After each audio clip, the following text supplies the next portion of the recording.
जो UGC bill है, मैं अभी इस पे फ़िलहाल सुप्रीम कोर्ट रोक लगाया हुआ है और 2012 की जो बिल है उसे चलने दिया हुआ है, उसको आज भी वो चल रही है। ठीक है, ये जो नया बिल है इस पे माननीय सुप्रीम कोर्ट ने रोक लगाया हुआ है। ये कह के यहाँ पे जो भी था इसमें अगर मान लीजिए कोई SC ST बैकवर्ड कम्युनिटी से अगर कोई आरोप लगाता है तो इनमें इसमें जो है इन्वेस्टिगेशन का पार्ट ही नहीं है। सीधे आपको आपको उठा करके विदाउट इन्वेस्टिगेशन, विदाउट एनी कुछ प्रोसेस के थ्रू गए आपको सीधे पकड़ के डाल देना है जेल में जो है। तो ये सारी प्रक्रिया इन्वेस्टिगेशन जो है वो किसी भी केस का एक मजबूत ढांचा होता है एक केस तैयार करने के लिए, और उसमें प्रॉपर इन्वेस्टिगेशन क्या चीज़ सही है क्या नहीं है वो एक उसमें पारदर्शिता होती है। वो पूरे इस यूजीसी बिल में वो सारी चीज़ें हटा दिया गया था। आप किसी भी जाति विशेष धर्म को किसी भी चीज़ से वंचित नहीं किया जा सकता है। सबको फंडामेंटल राइट्स, मौलिक अधिकारों में से है पढ़ना लिखना, और ये हमारे संवैधानिक अधिकार है, फंडामेंटल राइट्स। ठीक है, लेकिन आप इससे किसी को वंचित नहीं कर सकते। लेकिन अगर हम उसकी बात करें कि आप किसी वर्ग को आप आगे बढ़ा रहे हैं और किसी वर्ग को आप रोक रहे हैं तो कॉलेजेस में या स्कूलों में, तो वो जहाँ तक मैं समझता हूँ और हमारे जो साथी हैं वो सब इसी बात को मानते हैं कि ये अनुचित नहीं है। इन्हीं सब विशेष पहलुओं को ध्यान में रखते हुए माननीय सर्वोच्च न्यायालय के चीफ जस्टिस उन्होंने इस पे जो है यूजीसी के उस पर रोक लगाया था, और पुरानी जो कि हमारा रूल था यूजीसी का 2012 का नियम उसे उसे पुनः लागू किया हुआ था।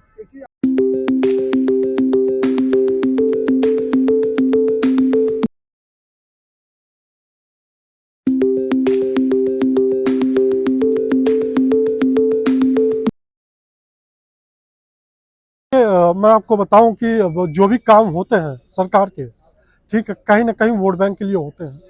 कुछ मैं आपको एक चीज़ बता दूं, कुछ वर्ग हैं जो सरकार से दो पहलू होता है, किसी पहलू से लोग खुश होते हैं तो किसी पहलू से वो दुखी भी होते हैं। ठीक है, तो कुछ चीज़ें ऐसी है जो सरकार खुश करने के लिए आम जनता को करती है, मैं आपको स्पष्ट रूप से बताऊंगा। लेकिन हमें सिर्फ सही की ओर ध्यान नहीं देना, हमें कोई भी चीज़ कोई भी नियम अगर लागू कर रहे हैं तो हमें उसमें क्या सही है क्या गलत है। और उससे अभी आप यूजीसी वाले मैटर पे आप सुने होंगे कि एक परिवार के जो है 25 लोग थे, अभी फिलहाल में रोक लगने के बाद 25 लोग थे, उन्हें फर्जी किसी मामले में SC ST मामले में फंसा करके उन्हें जेल भेज दिया गया।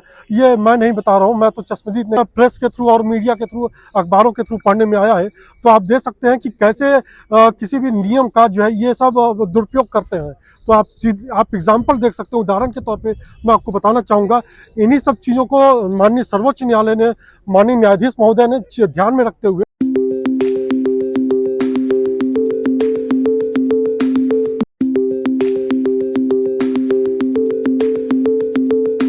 बताऊं, किसी भी पहलू का इन्वेस्टिगेशन वो सबसे मजबूत होना चाहिए। हम उसमें डिसाइड करते हैं कि ये अगर कोई आदमी अपराध किया या अपराध की श्रेणी में आता है तो इन्वेस्टिगेशन के थ्रू आप डिफाइन कर सकते हैं कि ये गंभीर अपराध है या कौन सी श्रेणी में आता है अपराध की, इसका उसमें रोल क्या रहा है। जब हमें रोल के बारे में नहीं पता होगा या सिर्फ वो ये सह-अभियुक्त है या क्या उसने ऐसा काम किया है, किसके कहने पे काम किया है, कौन कौन था, हमें जब इन सब चीज़ों के बारे में, पूरी घटना के बारे में पता ही नहीं होगा तो हम कैसे उसको हम निर्दोष साबित करते हैं और कैसे हम उसको सजा दे सकते हैं। ये तो हम नहीं समझते कि ये एक ट्रांसपेरेंसी आएगी या पारदर्शिता इसमें है, और ये बिल्कुल भी लागू नहीं होना चाहिए। तो मैं तो जहाँ तक समझता हूँ इन्हीं सब चीज़ों को ध्यान में रखते हुए माननीय सर्वोच्च न्यायालय ने इस पूरे नियम पर रोक लगाया है।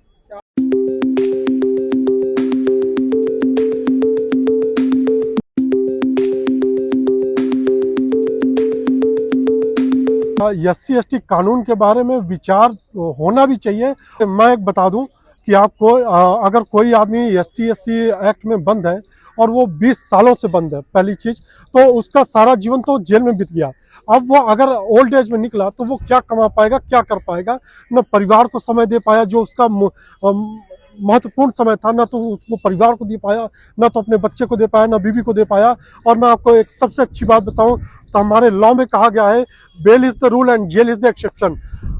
जमानत हर किसी का अधिकार है, जेल एक जब आप आरोपी पाए जाते हैं तो ये एक क्या कहते हैं, वो एक्सेप्शन होता है कि आपको जेल में उठा दिए गए, लेकिन जमानत का अधिकार आपको है और आप जमानत के लिए अप्लाई करते हैं। अगर आप निर्दोष हैं, अगर आपके खिलाफ कोई एविडेंसेस नहीं है और आप इन्वेस्टिगेशन में आपको गलत नहीं पाया जाता है, तो आप बिल्कुल आप जा सकते हैं, अपना जमानत के लिए अप्लाई कर सकते हैं और आप बेल के लिए अप्लाई कर सकते हैं और बेल आपको मिलेगी। वो हमारे लॉ में ऐसा नियम है, और चाहे वो माननीय जिला न्यायालय हो, हाईकोर्ट न्यायालय हो या सर्वोच्च न्यायालय हो, हर जगह से आप कहीं से भी आपको न्याय मिलने का पूरा अधिकार है और आपको जमानत मिलती है।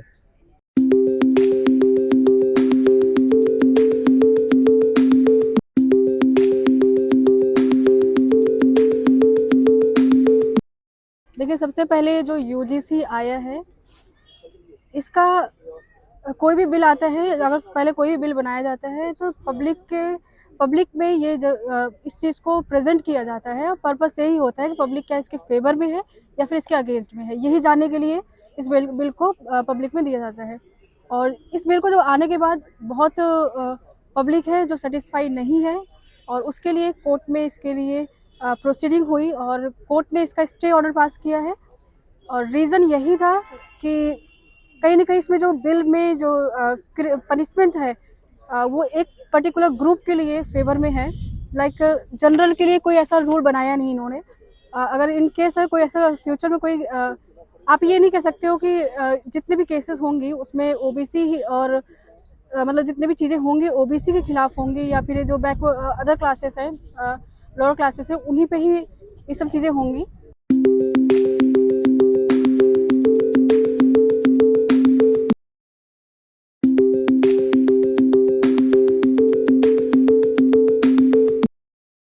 भी कहना गलत है कि एक ही पर्टिकुलर कम्युनिटी को ही मतलब डिस्क्रिमिनेट किया जा रहा है यहाँ पे, क्योंकि पब्लिक है और किसी को भी यहाँ पे आपस में हम डिस्क्रिमिनेशन देखते हैं। कि अभी आपने जो कह रहे हो पंडित घोष का एक आया है, जो इसमें भी एक पंडित, एक जनरल पंडित, कोई एक ओबीसी कम्युनिटी का नहीं था या फिर बैकवर्ड क्लासेस का नहीं था, वो भी एक जनरल पब्लिक का था, उसके ऊपर ये सब चीज़ें हो रही हैं। तो ऐसे चीज़ें आप ये नहीं बोल सकते एक पर्टिकुलर कम्युनिटी के ही उसमें है।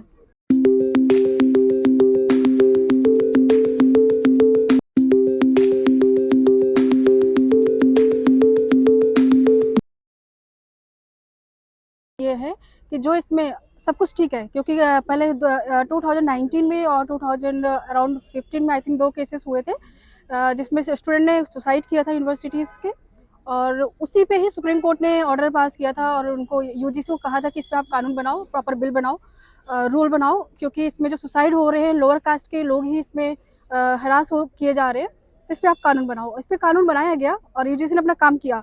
बट इसमें एक चीज़ इन्होंने गलत कर दिया कि आपने इसे ओबीसी को डाल दिया, अदर कास्ट को डाल दिया, why general is not included in this things. इसमें जनरल कास्ट को क्यों नहीं इंक्लूड किया गया? क्या बच्चे कहीं ऐसे लिखा हुआ है हमारे किसी भी कॉन्स्टिट्यूशन में कि जो स्टूडेंट है उनको डिस्क्रिमिनेट कर दिया जाना चाहिए इस बेसिस पे, क्योंकि किसी भी यूनिवर्सिटीज़ में या फिर किसी ऐसी जगह पे इस बेसिस पे कि वो एक जनरल कास्ट, एक जनरल कम्युनिटी से बिलोंग करते हैं। इसमें इस वाले पूरे इसमें यही था कि जो जनरल कम्युनिटी है उनको उनके अगर कोई पनिशमेंट दी जाती है, फिर ये स्पेशली ये कह दिया गया है कि इसके अंदर कि अगर जनरल कास्ट के लोग अगर इनको हरास करते हैं लोअर कास्ट की कम्युनिटीज़ को, तो इनको पनिशमेंट दिया जाएगा।